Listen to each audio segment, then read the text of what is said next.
1917 की फरवरी क्रांति इतिहास के सबसे बड़े, सबसे अहम मोड़ों में से एक।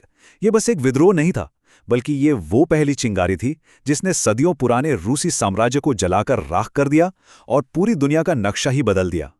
जरा सोचिए, 1917 की शुरुआत है और पेट्रोग्राड शहर की सड़कों पर एक अजीब सी, एक डरावनी खामोशी है। ये वो सुकून वाली शांति नहीं, नहीं, ये तो तूफान से पहले की शांति थी। हवा में ना एक अजीब सा तनाव घुला हुआ था।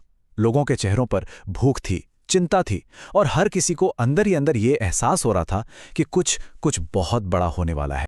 रूस की राजधानी एक ऐसे बारूद के ढेर पर बैठी थी जिसमें बस एक चिंगारी लगने की देर थी। तो आइए देखते हैं वो क्या वजहें थीं जिन्होंने इस तूफान को जन्म दिया। जरा उस मंजर की कल्पना कीजिए। कड़ाके की ठंड है, खाने के लिए रोटी तक नहीं है, और ऊपर से फर्स्ट वर्ल्ड वॉर की वजह से लगभग हर घर में कोई ना कोई मातम मना रहा है। और इन सब के ऊपर आसमान छूती महंगाई ने आम आदमी की कमर ही तोड़ दी थी। लोगों का सब्र अब जवाब दे रहा था। बस अब बहुत हो चुका था। तो देखिए, तस्वीर बिल्कुल साफ थी। एक तरफ थी आम जनता जो भूख और हताशा से बिल्कुल टूट चुकी थी, और दूसरी तरफ थे ज़ार निकोलस द्वितीय, विशाल रूसी साम्राज्य के शासक जिनकी सरकार अपने ही कमज़ोर फैसलों की वजह से लोगों का भरोसा पूरी तरह खो चुकी थी। लेकिन कहानी में सबसे बड़ा ट्विस्ट ये था कि सेना, हाँ, वही सेना जो हमेशा से ज़ार की सबसे बड़ी ताकत हुआ करती थी, अब वो भी थक चुकी थी और अपनी ही सरकार से बेहद नाराज़ थी। और फिर इसी तनाव भरे माहौल के बीच वो पहली चिंगारी भड़की। लेकिन कमाल की बात पता है क्या है? ये चिंगारी किसी बड़े नेता या सैनिक ने नहीं लगाई थी। नहीं, ये आग लगाई थी शहर की फैक्ट्रियों में काम करने वाली उन आम महिलाओं ने जो बस अपने परिवार का पेट पालने के लिए दिन रात संघर्ष कर रही थीं।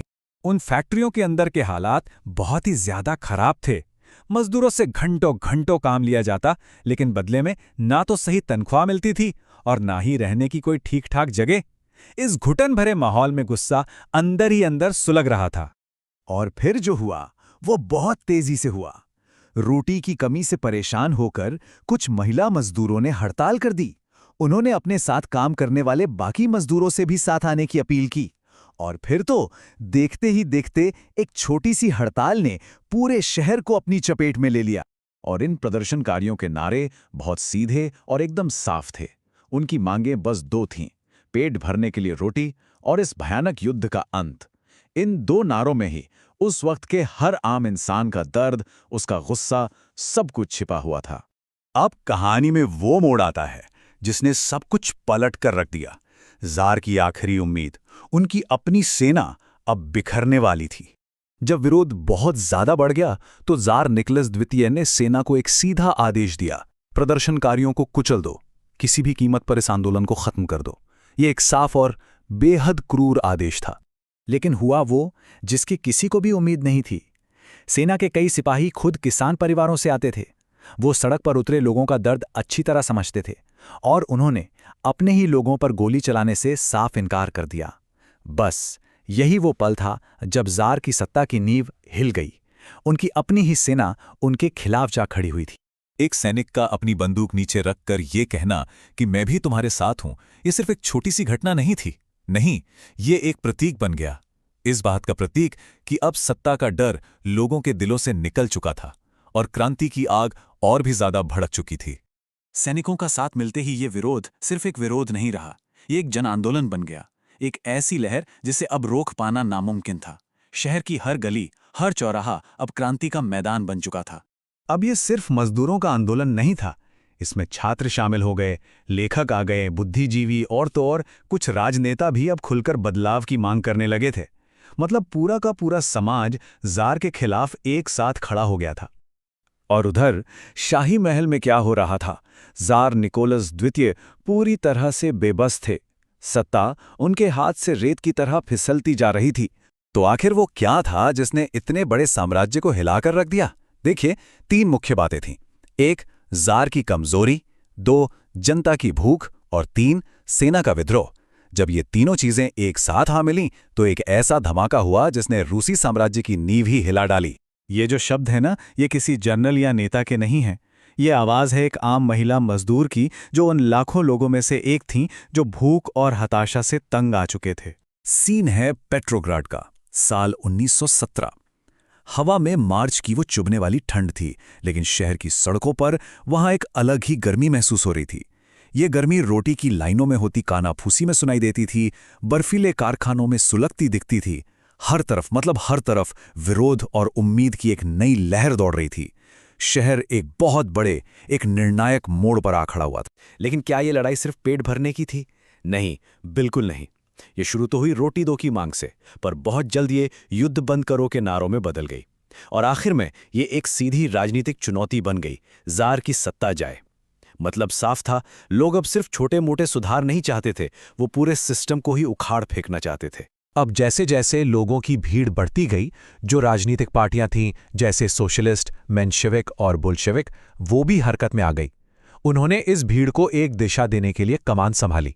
हाँ, उनके अपने अपने विचार थे, अपने अपने एजेंडे थे, पर वो सब एक बात पर राजी थे कि इस बेतरतीब गुस्से को एक संगठित राजनीतिक ताकत में बदलना ही होगा। हाँ, जार निकोलस द्वितीय तक विरोध की आवाजें पहुंच तो रही थीं, लेकिन ऐसा लगता है जैसे वो किसी और ही दुनिया में जी रहे थे। उनके सलाहकारों ने उन्हें चेताया भी, पर शायद घमंड और सदियों पुरानी परंपराओं के बोझ तले वो कोई फैसला लेने में बहुत देर कर चुके थे। असल में वो अपनी ही जनता की हकीकत से कोसों दूर हो चुके थे। और अब जरा घटनाओं की रफ्तार देखिए। यकीन करना मुश्किल है, 3 मार्च को शहर पूरी तरह से ठप पड़ गया था, और सिर्फ 12 दिन बाद 15 मार्च आते आते सब कुछ खत्म हो चुका था। जार ने गद्दी छोड़ दी थी।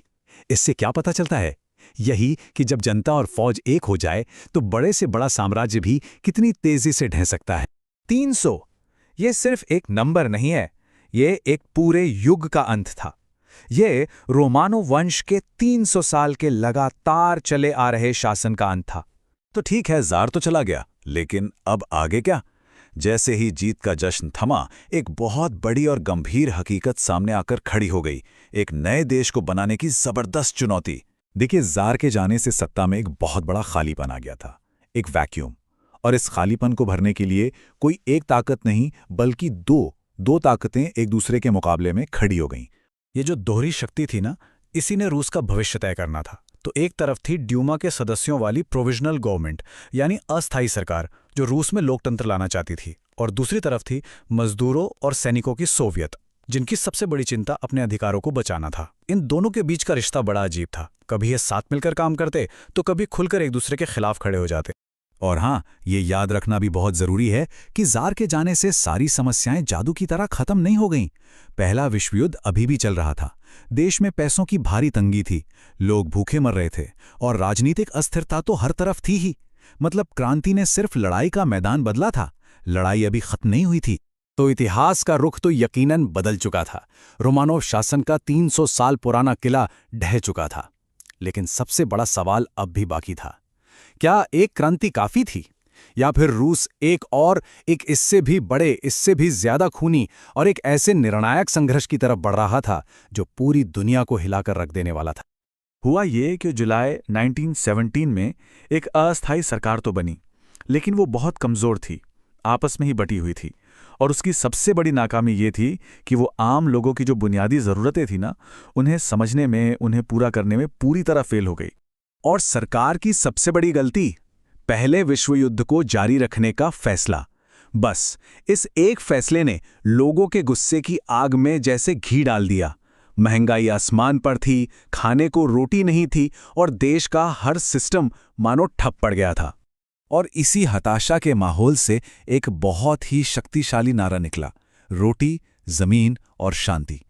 ये सिर्फ 3 शब्द नहीं थे, ये रूस की आम जनता की आत्मा की आवाज थी।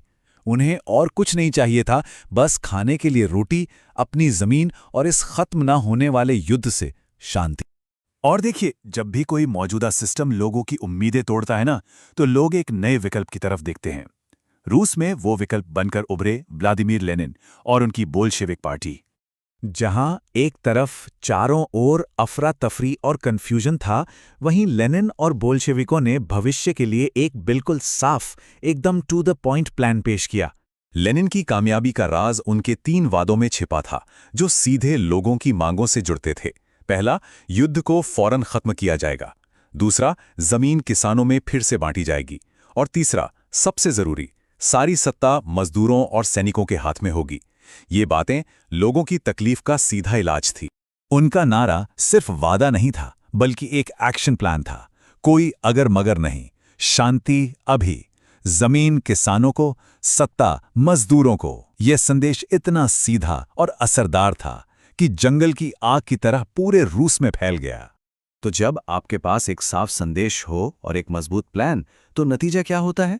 आपको वो चीज मिलती है जो किसी भी क्रांति के लिए ऑक्सीजन की तरह होती है, जनता का समर्थन। अब तस्वीर बिल्कुल साफ थी। एक तरफ अस्थायी सरकार थी जो युद्ध में फंसी थी और पुराने ढर्रे पर चल रही थी। दूसरी तरफ बोल्शेविक थे जो शांति, जमीन और सत्ता सीधे लोगों को देने का वादा कर रहे थे। रूसी जनता के लिए ये चुनाव करना मुश्किल नहीं था। और इसका असर ये हुआ कि सैनिकों और फैक्ट्री में काम करने वाले मजदूरों का झुकाव तेजी से बोल्शेविकों की तरफ होने लगा। और ये एक गेम चेंजर था। अब बोल्शेविकों के पास सिर्फ लोगों का समर्थन नहीं था, बल्कि क्रांति के लिए जरूरी संसाधन भी थे। बंदूकें, तोपें, पूरा का पूरा रेल नेटवर्क जिससे कहीं भी आया जाया जा सकता था। और उस जमाने का सबसे तेज कम्युनिकेशन सिस्टम यानी टेलीग्राफ, सब धीरे धीरे बोल्शेविकों के कंट्रोल में आ रहा था। तो अब स्टेज तैयार था, प्लान बन चुका था, समर्थन मिल चुका था। अब बस उस एक रात का इंतजार था जो रूस का इतिहास हमेशा हमेशा के लिए बदलने वाली थी। अक्टूबर 1917 आते आते बोल्शेविकों के पास पेट्रोग्राड की हर जरूरी जगह पर कब्जा करने का एक बहुत ही डिटेल्ड और सटीक प्लान था। ये कोई गुस्सैल भीड़ का हमला नहीं होने वाला था, बल्कि किसी मिलिट्री ऑपरेशन की तरह सब कुछ तय था। और फिर आई 25 अक्टूबर की वो रात। सब कुछ बड़ी तेजी से हुआ। रात होते ही बोल्शेविकों ने सरकारी इमारतों, पुलों और कम्युनिकेशन सेंटरों पर कब्जा शुरू कर दिया। आधी रात होते होते सरकार का पावर सेंटर विंटर पैलेस चारों तरफ से घिर चुका था। सुबह के 2 बजे तक महल पर भी कब्जा हो गया, और जब सूरज निकला तब तक अस्थायी सरकार गिर चुकी। क्रांति के बाद बोल्शेविकों ने फौरन सत्ता का एक नया ढांचा तैयार करने का काम शुरू किया। लेनिन ने बिना एक पल गवाए ऐलान किया कि अब से सत्ता मजदूरों, सैनिकों और किसानों के प्रतिनिधियों की सभा यानी सोवियत के हाथ में है। ये उनका सबसे बड़ा वादा था और उन्होंने उसे तुरंत पूरा कर दिखाया। उस वक्त पूरे रूस में एक गजब की, एक अविश्वसनीय ऊर्जा थी। सोचिए, पहली बार किसानों और मजदूरों को लगा कि उनकी किस्मत अब उनके अपने हाथ में है। लेकिन जैसा कि हम इतिहास में बार बार देखते हैं, हर सुबह के साथ अंधेरा भी आता है ना? उम्मीद के उस नए सूरज पर बहुत जल्द गृह युद्ध के काले बादल मंडराने लगे, और ये बादल देश को उसके सबसे भयानक, सबसे अंधेरे दौर में खींच कर ले जाने वाले थे। तो इस नए भविष्य को बनाने के लिए व्लादिमीर लेनिन और उनके बोल्शेविकों ने बिजली की रफ्तार से काम किया। उनके जो फरमान थे, उन्होंने समाज की जड़ों को हिला के रख दिया। अब ये जो फरमान थे, इन्हें सिर्फ कानून की तरह मत देखिए। ये तो सामाजिक भूकंप जैसे थे। सदियों से जिन अमीरों के पास जमीनें थीं, उनसे जमीनें लेकर किसानों को दे दी गईं। कारखानों को उनके मालिकों से छीनकर मजदूरों के हवाले कर दिया गया। ये इतिहास में दौलत और ताकत का शायद सबसे बड़ा बंटवारा था। और जानते हैं क्या? ये सब कुछ रातों रात हुआ। और इन जबरदस्त बदलावों ने रूस को जैसे बीच से ही चीर दिया।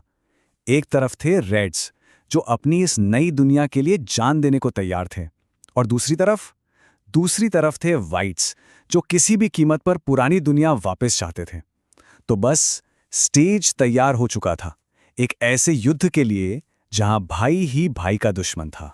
यहां एक बहुत जरूरी बात है जिसे लोग अक्सर भूल जाते हैं। देखिए, वाइट्स जो थे ना, वो एकजुट नहीं थे। वो तो राजशाही के समर्थक, उदारवादी, समाजवादी, इन सब का एक बिखरावा गुट था। उनमें बस एक ही बात कॉमन थी, बोल्शेविकों से नफरत। वहीं दूसरी तरफ रेड्स का एक ही मकसद था, एक ही लीडर था और एक ही सोच थी, और इसी एकता ने उन्हें एक बहुत बड़ा फायदा पहुंचाया। और ये लड़ाई सिर्फ रूस की सीमाओं के अंदर नहीं रही। नहीं, ब्रिटेन, फ्रांस, अमेरिका, जापान, इन देशों को लगा कि ये क्रांति एक फैलने वाली बीमारी जैसी है जो उनके अपने देशों तक भी पहुंच सकती है। तो इस आग को बुझाने के लिए उन्होंने क्या किया? उन्होंने वाइट्स को पैसा, हथियार और यहां तक कि अपने सैनिक भी भेज दिए। ये कोई छोटी मोटी लड़ाई नहीं थी जो जल्दी खत्म हो गई हो। नहीं, ये करीब 5 साल तक चला एक न रुकने वाला एक बहुत ही क्रूर संघर्ष था। ये वो साल थे जिन्होंने रूस की आत्मा पर ऐसे जख्म दिए जो कभी नहीं भरे, और एक पूरी की पूरी पीढ़ी को हमेशा के लिए बदल कर रख दिया। लाखों, ये सिर्फ एक नंबर नहीं है, ये संख्या इतनी बड़ी है कि इसकी कल्पना करना भी मुश्किल है। सच तो ये है कि गोलियों से ज्यादा लोग भूख और बीमारी से मरे। पेट्रोग्राड और मॉस्को जैसे बड़े शहरों में हालात ये थी कि लोग भूख से मर रहे थे, वॉलपेपर और चमड़े के जूते तक खाने को मजबूर थे। ये सिर्फ एक युद्ध नहीं था, ये एक कयामत थी, एक सर्वनाश। लेकिन इसी तबाही की राख से कुछ नया भी जन्म ले रहा था। बोल्शेविकों ने सिर्फ जंग ही नहीं जीती थी, उन्होंने एक ऐसे देश की नींव रखनी शुरू कर दी थी जैसा दुनिया ने पहले कभी नहीं देखा था, सोवियत संघ। और ये समझना बहुत जरूरी है कि सोवियत संघ का जन्म किसी शांतिपूर्ण बातचीत या लोकतंत्र की बहस से नहीं हुआ। नहीं, इसका जन्म गृह युद्ध की उस जलती हुई भट्ठी में हुआ था। जिंदा रहने के लिए, सरवाइव करने के लिए बोल्शेविकों ने एक ऐसा सिस्टम बनाया जो बहुत सख्त था, सेंट्रलाइज्ड था और पूरी तरह से मिलिट्री पर आधारित था। और ये सारी चीजें हमेशा के लिए इसकी डीएनए का हिस्सा बन गई। ये टेबल देखिए, ये बदलाव का पूरा पैमाना दिखाती है। पॉलिटिकली, जहां पहले जार की तानाशाही थी, वहां अब एक पार्टी का राज आ गया। सोशली, सदियों पुरानी जमींदारी प्रथा को खत्म कर दिया गया। और इंटरनेशनली, रूस एक पुराने साम्राज्य से निकलकर एक आइडियोलॉजिकल सुपर पावर बन गया। एक ऐसी ताकत जिसने दुनिया भर में क्रांतियों को हवा दी और दशकों तक वेस्टर्न देशों को चुनौती दी।